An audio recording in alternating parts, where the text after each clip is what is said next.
అందరికీ కూడా పేరు పేరున వందనాలు.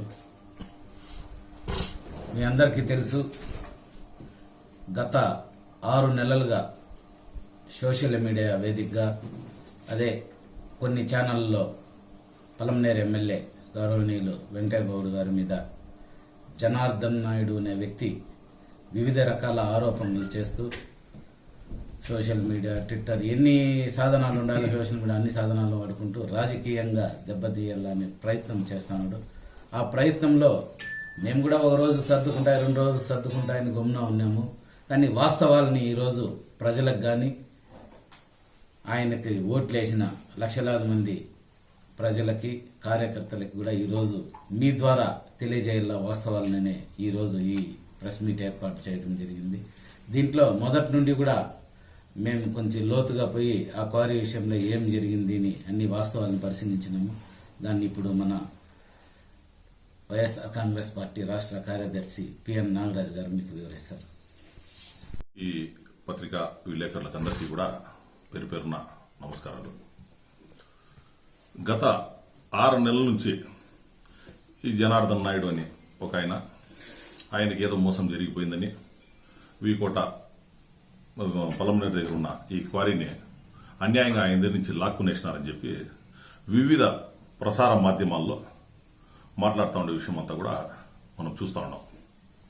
దీనికి ప్రజలకి ఈ వాస్తవాలు వివరించాలని చెప్పి ఒక ఉద్దేశంతో ఈరోజు ఇక్కడ ఈ మీడియా సోదరులంతా కూడా సమావేశపరిచి ప్రజలకు జరిగిన వివరాలంతా చెప్పినామంటే ప్రజా కోర్టులో వాళ్ళు నిజమేది తప్పేది అని తెలిసే అవకాశం ఉంటుంది. కాబట్టి ఈరోజు ఈ పత్రికా విలేకరు సమావేశం ఏర్పాటు చేసినాం.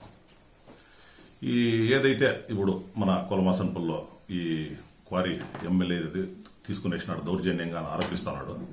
ఆ క్వారీ పూర్వపరాలు విచారిస్తే ఆ క్వారీకి సంబంధించిన 30 ఎకరాల ల్యాండ్ మరియు క్వారీ కేశవల్ నాయుడు, పొలంనేరు చెందిన కేశవల్ నాయుడుకి సంబంధించిన క్వారీ. అది మైన్స్ అండ్ జియాలజిస్ట్ ఆఫీస్ నుంచి కేశవల్ నాయుడుకి ఆయన కొడుకు మీద మోహన్ బాబు ఆయన పేరు మీద లీజ్ అనేది ఫస్ట్ గ్రాంట్ చేయడం జరిగింది. లీజ్ హోల్డర్ ఈ రోజు కూడా ఆ మోహన్ బాబే ఆ క్వారీకి సంబంధించిన ఓనర్. ఆ క్వారీని ఆయన సరిగ్గా నడుపుకోలేక జనార్దన్ నాయుడు అని ఇప్పుడు సోకాల్ ఎవరైతే ఆరోపిస్తున్నాడో ఎమ్మెల్యే మా క్రషర్ లాక్కునేసినాడని చెప్పి ఆయనకు సబ్లీజ్ చేసినాడు. 1 సంవత్సరంకో 2 సంవత్సరాలకో మీరు ఆ క్వారీని రన్ చేసుకుని దాంతో సమ్ పర్సంటేజ్ మోహన్ నాయుడుకి ఇచ్చేసినట్లు, మిగిలిండేది జనార్దన్ నాయుడు పెట్టుకునేనట్ల ఈ అగ్రిమెంట్తో వాళ్ళు సబ్లీజ్ పొందడం జరిగింది. జనార్దన్ నాయుడు అక్కడ ఆ క్రషర్ని నడిపించే స్టేజ్కి లేకుండా మన వీకోట మండలానికి చెందిన సుధాకర్ రెడ్డి అని చెప్పి ఈయన పెయింట్లను ఎస్ఎల్వి పెయింట్ షాప్ పెట్టుకున్నాడు. ఈయన్ని పార్ట్నర్షిప్గా తీసుకున్నాడు మళ్ళా దాంతో ఆ క్వారీలోకి. వీళ్ళు జనార్దన్ నాయుడుది 49%, సుధాకర్ అనే ఆయనది 49%, 2% వచ్చి మోహన్ బాబు అనే వాళ్ళది, ఇద్దరిది కలిసి టోటల్ ముగ్గురిది కలిసి ఈ 100% స్టేక్ అని చెప్పి వీళ్ళు ఒక పార్ట్నర్షిప్ డీడ్ ఎంటర్ అయ్యి రిజిస్టర్డ్ డీడ్, ఇది అన్అఫిషియల్ డీడో లేకపోతే ఈ రోజు ఈ ప్రసార మాధ్యమంలో వచ్చినాయని చెప్పేసి మనం బ్లఫ్ చేయాలని చెప్పి చెప్తా ఉండే డీడ్ కాదు ఇది. ఇది ఎప్పుడైతే వీళ్ళు పార్ట్నర్షిప్ చేసినారో ఆ రోజే వీళ్ళిద్దరు ముగ్గురు దీన్ని పార్ట్నర్షిప్ గా మేము రన్ చేస్తామని చెప్పేసి వీళ్ళు ప్రసార మాధ్యమంలో వచ్చినాయని చెప్పేసి మనం బ్లఫ్ చేయాలని చెప్పి చెప్తా ఉండే డీడ్ కాదు ఇది. ఇది ఎప్పుడైతే వీళ్ళు పార్ట్నర్షిప్ చేసినారో ఆ రోజే వీళ్ళిద్దరు ముగ్గురు దీన్ని పార్ట్నర్షిప్ గా మేము రన్ చేస్తామని చెప్పేసి వీళ్ళు చేసినారు.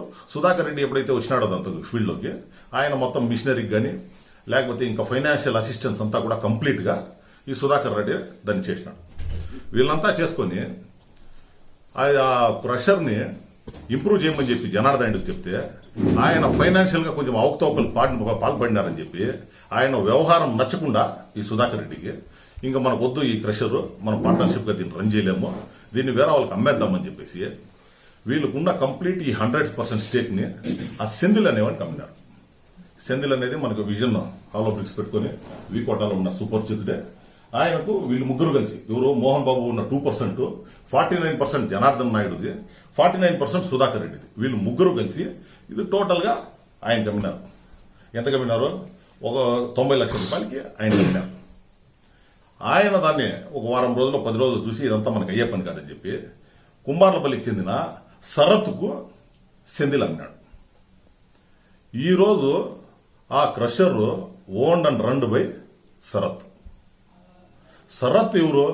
కుంబార్లపల్లిలో ఒక మిడిల్ క్లాస్ ఫ్యామిలీలో చేసుకుంటా ఉండేవాడు. ఏదో చేయాలని అప్పసొప్ప చేసుకుని ఈరోజు ఆ క్రషర్ని రన్ చేస్తున్నాడు. ఇదంతా కలిసి జనార్దన్ నాయుడికి రావాల్సిన డబ్బులు జనార్దన్ నాయుడికి వచ్చేసింది. సుధాకర్ రెడ్డికి రావాల్సిన డబ్బులు సుధాకర్ రెడ్డికి వచ్చేసింది. మోహన్ బాబుకు వచ్చిన డబ్బులు మోహన్ బాబుకు చేరిపోయింది. లాస్ట్కి మొన్న లీజ్ టైం ఏదైతే మనకి లీజ్ పీరియడ్ ఉందో అది ఎక్స్పైర్ అయ్యేసరికి మోహన్ బాబు దగ్గర నుంచి ఆ లీజ్ని శరత్కి ట్రాన్స్ఫర్ అయ్యింది.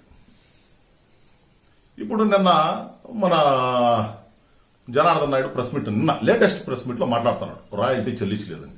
రాయల్టీ ఏదన్నా పెండింగ్ ఉంటే లీజ్ అనేది ఇంకొకటి ట్రాన్స్ఫర్ అవుతుందా? లీజ్ ఓనరు మోహన్ నాయుడు మీద అరియర్స్ కానీ లేకపోతే ఏదైనా పెనాల్టీలు కానీ లేకపోతే దానికి సంబంధించిన ఏదన్నా లీగల్ ఉంటే అవంతా కూడా క్లియర్ అయితేనే నెక్స్ట్ పార్టీకి అది ట్రాన్స్ఫర్ అవుతుంది. ఆయన లీజ్ పీరియడ్ అయిపోయింది. ఆయన కట్టాల్సింది రాయల్టీ ఏమన్నా ఉంటే మైన్స్ అండ్ జియాలజిస్ట్ కట్టేసినాడు. కట్టేస్తానే యాజ్ ప్రాసెస్ శరత్కి అది ట్రాన్స్ఫర్ అయింది. దీంతో జనార్దన్ నాయుడుకి కానీ సుధాకర్కి కానీ మోహన్ నాయుడుకి కానీ ఇప్పుడు ఏముంది దీంతో సంబంధం అని చెప్పి ప్రశ్నిస్తా ఉన్నాం.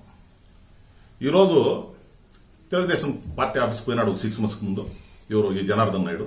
నాకు అన్యాయం జరిగిపోయింది, వైసీపీ ప్రభుత్వంలో నాకు అన్యాయం జరుగుతా ఉంది అని చెప్పి ఆయన మోహన్ బాబు అనే వ్యక్తి దగ్గర నుంచి జనార్దన్ నాయుడు పెద్ద కమ్మలి కేజీఎఫ్ నియర్ ఆ వ్యక్తి ఈ వెంకటేశ్వర స్టోన్ క్రషర్ అన్న క్వారీని కొనుక్కున్నారు. ఇతను వ్యాపార పరంగా నాకు పరిచయం. ఈ పరిచయంతో నన్ను కూడా తీసుకెళ్లి క్వారీని చూపించడం జరిగింది. నాకు కూడా ఉన్న ఇంట్రెస్ట్తో నాకు 49% నేను కొనుక్కున్నాను అతని దగ్గర నుంచి. 49% ఓనర్ నేను, 49% ఓనర్ జనార్దన్ నాయుడు, 2% మోహన్ బాబు. లీజ్ అతని పేరు మీద ఉంది. అతను స్లీపింగ్ పార్ట్నర్. కొన్ని రోజులు నడిపించాలని చెప్పి మా ప్రయత్నం మొత్తం చేశాము. మా నుంచి సౌకర్యం జరగలేదు. ఇతను దగ్గర మేము ఏగలేకపోయాము. అకౌంట్స్ పూర్తిగా అతని చేతిలో ఉన్నాయి. మేమేం చేసుకోలేకపోయాం. అక్కడి నుంచి వద్దనుకున్నాం. సరే, నా 49% పార్ట్నర్షిప్ని సెంథిల్ అనే వ్యక్తికి నేను విక్రయించినాను. అతను దానికి సంబంధించి నాకు ఒక ప్రాపర్టీ విక్రయించినాడు. ఇంకా రిమైనింగ్ జనార్దన్ నాయుడికి అతను కూడా 49% నేను ఇంక అమ్ముకోలేను, ఇటుంటే మనకి ఇబ్బంది అవుతుంది, సుధాకర్ వెళ్ళిపోతున్నారని ఆ ఉన్న 49%ని సెంథిల్కి ఇచ్చేశారు. మేమిద్దరే వెళ్ళి అతనికి హ్యాండ్ ఓవర్ ఇచ్చినాం ఆ స్టోన్ క్రషర్ని. అక్కడికి మా సమస్య క్లియర్ అయిపోయింది. మేము బయట వచ్చేసాం. మాకు అక్కడి వరకు మాకు ఏం రావాలనో మాకు సెంథిల్ కుమార్ ఇచ్చేశాడు. నాకు కావచ్చు, జనార్దన్ నాయుడు కావచ్చు. మాకు అతని దగ్గర నుంచి ఏ అప్పు లేదు. ఇది క్లియర్ కట్. ఇప్పుడు క్లియర్ కట్ గా శరత్కి వచ్చి నేను అమ్మేశాను. శరత్ నా వల్ల రన్ చేసే కావటం లేదు కాబట్టి మాకు ఫైనాన్స్ ప్రాబ్లం కాబట్టి మేము శరత్కి అమ్మేసినాము. ఎమ్మెల్యే రిలేషన్ చెప్పారు. అంటే మాకు దానికి ఏం సంబంధం, ఎమ్మెల్యేకి మాకు ఏం సంబంధం లేవు. మేము వచ్చి శరత్ ఇచ్చాము. శరత్ నుంచి అమౌంట్ మేము తీసుకున్నాం. మాకు దానికి ఏమి ఇది లేవు. మళ్ళీ వాళ్ళు ఏం చేసుకున్నారో మాకు తెలియదు. ఈ జనార్దన్ నాయుడు దీంతో సెంటర్లో నేను తీసుకున్నాను, అతను సెటిల్ చేసాము. మా ఆయనకు మిషన్ ఏరియాలో అంతా మాకేం సంబంధం లేవు. డాక్యుమెంట్ ఉంటే లేదా ఎవిడెన్స్ ఉంటే నువ్వు తీసుకొని రా. దాని గురించి నీకేమన్నా నీకు నిజంగా కానీ జెన్యున్ గా నీకేమన్నా జరిగిందంటే మేమందరూ కూడా ఎవరికి అన్యాయాన్ని ప్రోత్సహించేవాళ్ళు కాదు. మేము న్యాయం ఉంటే దాన్ని చేసేవాళ్ళు. ఈ 37 lakhs ఒక చెక్ బౌన్స్ అని చెప్పేసి మీడియాలో హల్చల్ చేసుకుని ఒక ఎదురు చేసినాడు. ఎస్ఎల్వి కన్స్ట్రక్షన్స్ అని చెప్పి ఎమ్మెల్యే గారిది ఒక బిల్డింగ్ కన్స్ట్రక్షన్ కంపెనీ. ఆయన ఇప్పుడు ఎమ్మెల్యే అయినప్పుడు కాదు, ఆయన దాదాపు 20 years బ్యాక్ నుంచి ఒక కన్స్ట్రక్షన్ కంపెనీ అని చెప్పి రన్ చేస్తాడు బెంగళూరు. దాంతో ఈయన జల్లి మిషన్ ఉన్నప్పుడు జల్లి సప్లై చేస్తామని చెప్పి ఆయన దగ్గర 37 lakhs చెక్ తీసుకున్నాడు. చెక్ తీసుకొని దానికి మెటీరియల్ ప్రొడ్యూస్ చేయకుండా దాన్ని చెక్ బౌన్స్ చేసి దానికి దీనికి మన ఈ క్రషర్కి సంబంధించిన చెక్ ఇచ్చినాడు. దానికి చెక్ బౌన్స్ అయింది అని చెప్పి కేజీఎఫ్ కోర్టులో ఆయన కేసు దాఖలు చేయడం జరిగింది. ప్రజాస్వామ్యంలో ఎవరైనా కూడా కానీ ఎవరికైనా అన్యాయం జరిగిందంటే కోర్టుకు పోయే పరిపూర్ణమైన హక్కు వాళ్ళకు ఉంది. దాంతో మేము ఎమ్మెల్యే తరఫున మేమే అటెండ్ అయినాము. మేము దాంతో మా స్టాండ్ ఏముంది చెప్పినాము. జనార్దన్ నాయుడుకి ఎమ్మెల్యేకి ఒక్క నయా పైసా అంతా ఆర్థిక వ్యవహారాలు ఏది లేదు. కాబట్టి ఆ కోర్టు కేసులో కూడా ఆయన్ని డిశ్చార్జ్ పిటిషన్ వేయించినాము. 138 యాక్ట్ ప్రకారం కాదు జరగాల్సింది ఇది no way there is no financial transaction between N Venkategowda and Janardhan Naidu. కాబట్టి దీనికి ఏమన్నా లీగల్గా ఉండేదానికి మనం ఇస్తేనే చెక్కు ఇదవుతుంది. కానీ ఈయన తీసుకునింది బిల్డింగ్ మెటీరియల్ సప్లై చేస్తామని చెప్పి చెక్ తీసుకున్నాడు. అది ఎప్పుడైతే కన్స్ట్రక్షన్ కంపెనీకి వాళ్ళకి మెటీరియల్ రాలేదో వాళ్ళ చెక్ డబ్బులు ఇకపోతే దాన్ని తీసుకొని వచ్చి ఈ క్రషర్కి ముడిపెట్టి ఈరోజు నాకు వెంకటేగౌడ అప్పు అని చెప్పి ఆయన మాట్లాడుతూ ఉన్నాడు. ఇవంతా కూడా ప్రజాక్షేత్రంలో అంతా కూడా న్యాయస్థానాల ముందర ఏ కోర్టు కూడా నిలవదు. ఇప్పుడు నెక్స్ట్ మొన్న 29th ఉన్నింది. ఆ రోజు డిశ్చార్జ్ పిటిషన్ వేసినాం. ఏమని చెప్పి దీనికి 138లో దీనికి ఇదే చెక్ బౌన్స్కి దీనికి అట్రాక్ట్ కాదు. ఈయన ఏ మెటీరియల్ కానీ లేకపోతే ఆర్థిక లేవాదేవి కానీ లేకపోతే ప్రాపర్టీ కానీ ఎన్ వెంకటేగౌడకు విక్రయించింది కానీ లేకపోతే పొందిండేదాన్ని లేదు. కాబట్టి ఈ చెక్ని ఆయన చీట్ చేసినాడు చెప్పి ఈ చెక్ బౌన్స్ కేసు నుంచి ఆయన డిశ్చార్జ్ చేయమని చెప్పి పిటిషన్ వేసినాము. అది నెక్స్ట్ 14th వేసినారు వాయిదా. ఖచ్చితంగా ఆ కేసులో కూడా ఎమ్మెల్యే బయటపడతారని చెప్పి మీకు అందరికీ కూడా తెలియదు.